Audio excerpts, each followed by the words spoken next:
This is a continuation of the video that decided to turn off at a specific time, and I was talking about emotions. So these two videos go together.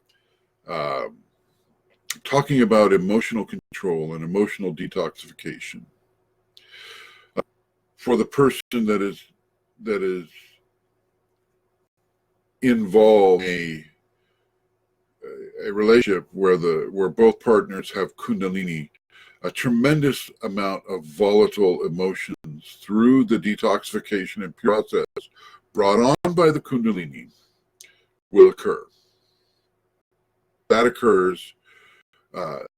People really want to take a step back and review why they're feeling such amazing levels of fury.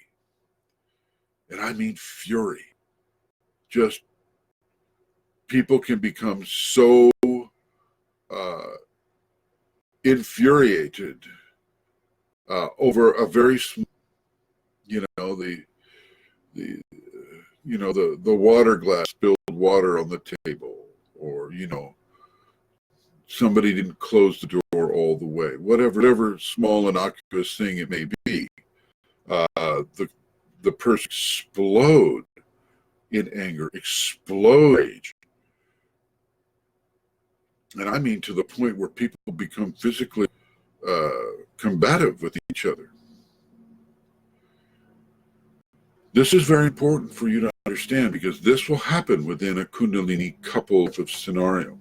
Or, one couple becomes very and very, snarky in their comments or in their criticisms of the other. And, the other is just kind of at them like, whoa, where did that come from? Now, I know that this naturally happens between couples anyway. People are going to have their arguments, they're going to have their disagreements. In the Kundalini context, it can become extremely strong. So strong that there are other constraints that are forcing that couple to be together, such as they know that he wants them together, and so they have no choice but to be together. See, that's a different, but it doesn't lessen the amplification of the toxification of emotions that occur. And so people, for you that are having, a relationship with a Kundalini person, and you yourself are Kundalini active, you want to really take the time to look at your emotions. Definitely take time to meditate. Definitely take time to do your devotions to Kundalini. Okay? Definitely take the time to do this together with each other. Okay. Take time to extend loving, emotional, pure love thoughts with each other and feeling other. Give each other gifts. Go out of your way to do goodness for each other. You must do this, because the levels of emotional blockage have been collecting your entire life. Ever since your mom and your dad told you no, there's been an emotional blockage. Most are going to come out, not all of them, but most of these will come out. And you have got to prepare yourself for this. Both of you need to prepare yourself for this. It's unlike you may have ever experienced. Love will be incredibly strong, but it needs to be incredibly strong in order to counterbalance some of the negative emotions that have nothing to do with either partner that are going to be detoxed out of the system.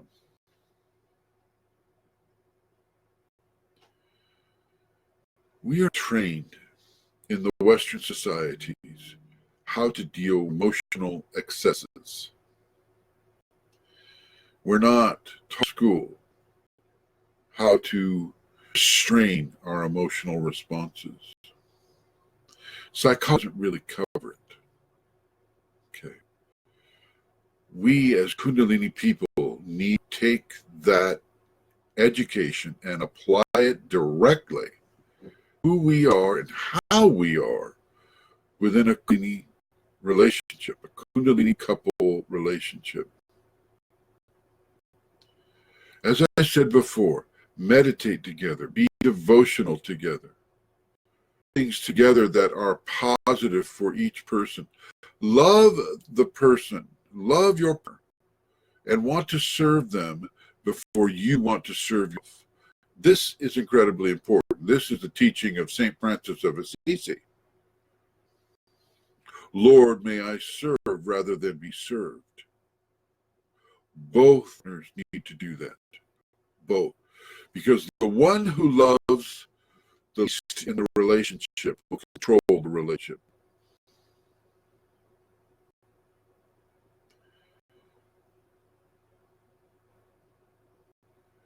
Neither of you should try to control the relationship. Let Kundalini do that. Remember, it's a relationship that is really among six consciousness. The three that you are, the sacred male, sacred feminine, married, and committed to developing their sacred child in each person. Levels of consciousness for each person. So when the Kundalini couple comes together, there are six of consciousness. If you have to spread them apart, they kind of come together. It's a blend.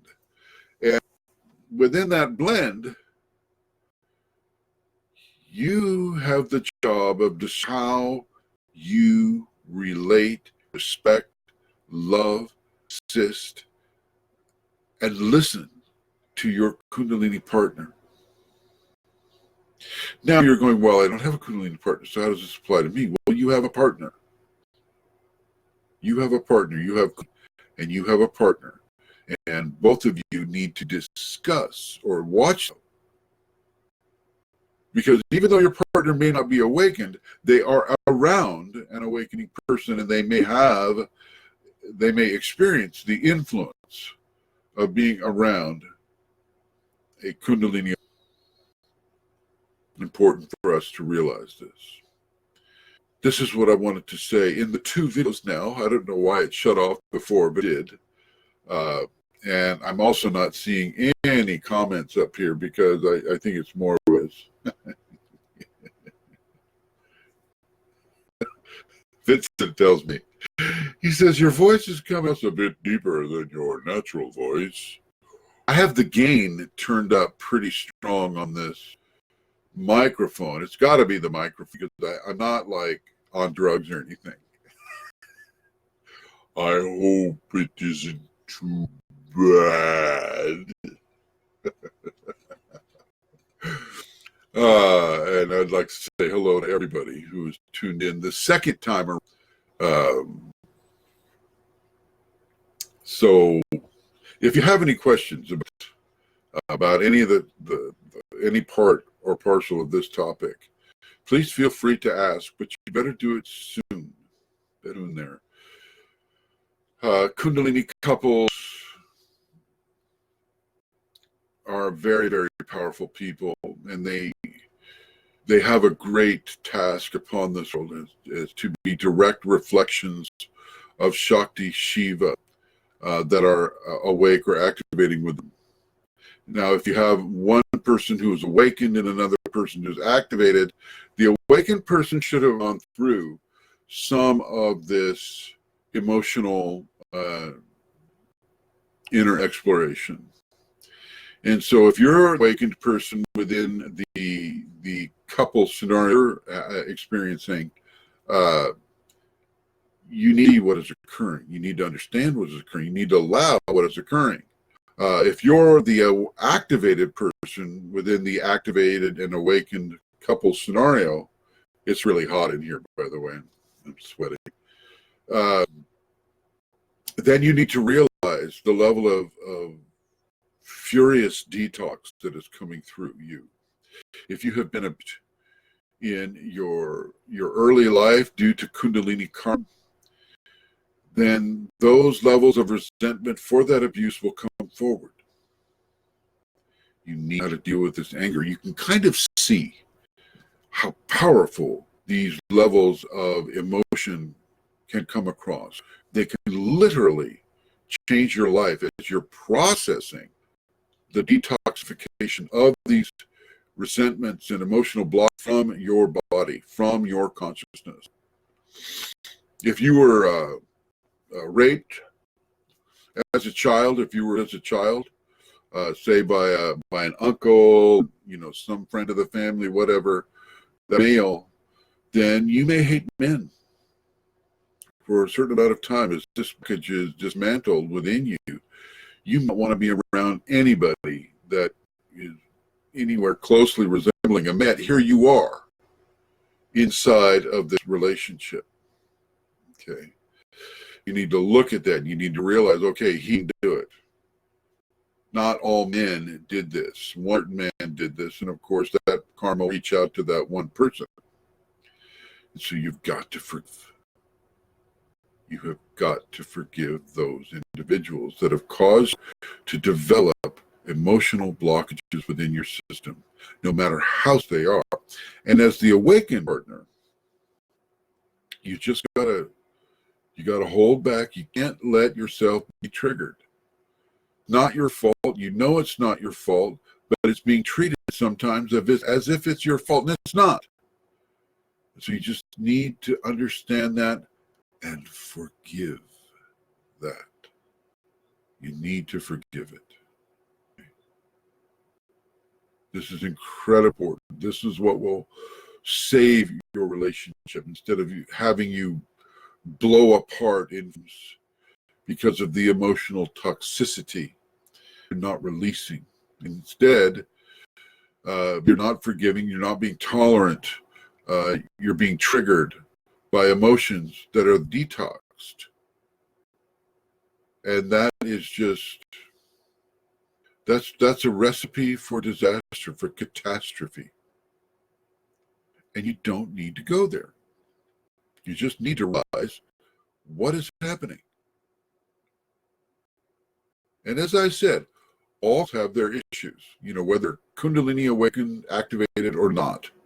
All will have their issues, but within the Kundalini continuum, within that continuum, it can be furious. It can be, you may see some very strong, crazed expression partner, and you may feel that within yourself. I've had direct experience with this. I know exactly what I'm talking about.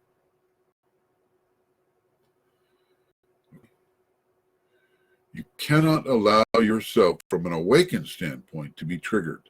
From an activated standpoint, you cannot substitute the person having a relationship for the people that cause you the emotional upset. Whoever that might have been. And let's admit, that could have been another lifetime as well. We will carry our work over the next life.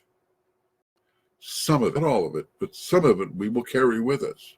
And that some can be part of the emotions that need to be purified from previous existence, along with the karma that occurs. Okay. Well, I want to thank everybody for listening to this and questions about this. And Donnie Romano says, is there such a thing as saints for oneself, or is it just the grace of the Shakti? Typically, it's the grace of the Shakti. Now, the Shakti give the person the idea or the vision of a saint coming through. But what makes a saint? The only thing that makes the saint is divinity. The only thing that Kunalini is divinity. Okay. Physical divinity impressed upon the physical system. Saint Assisi was semi-divine.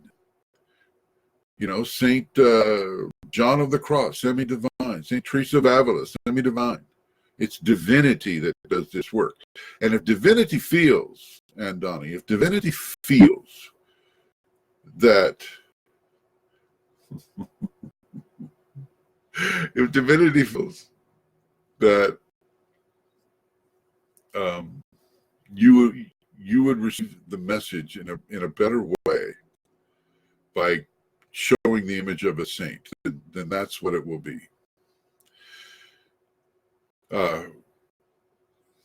Someone's writing, your internet connection needs a Wi-Fi amplifier aligned with your mouth movements. Yikes. It just never ends. Well, you know, I actually have an amplifier. They say it's an amplifier, so. You know, I feel that this will actually come together. I think that that eventually we'll get studio quality recordings. I spent a lot of money on this microphone. It's one of these, YETI. And I looked it up on the web, and they have a lot of reviews for this type of work, for this exact work. But I also agree with Bridget and Robert Honings that I probably need an amplifier. I never even thought of that. So thank you. Thank you for that suggestion. I hope my voice isn't too low. Luke, I am your father. Kidding. Okay, let me look back, see if there's any other questions or comments here. And for example, is there a difference between prayer to Bhagavan Nityananda of Ganesh Puri and Padre Pio, Ramana, and the Shakti? No, except for maybe Nityananda of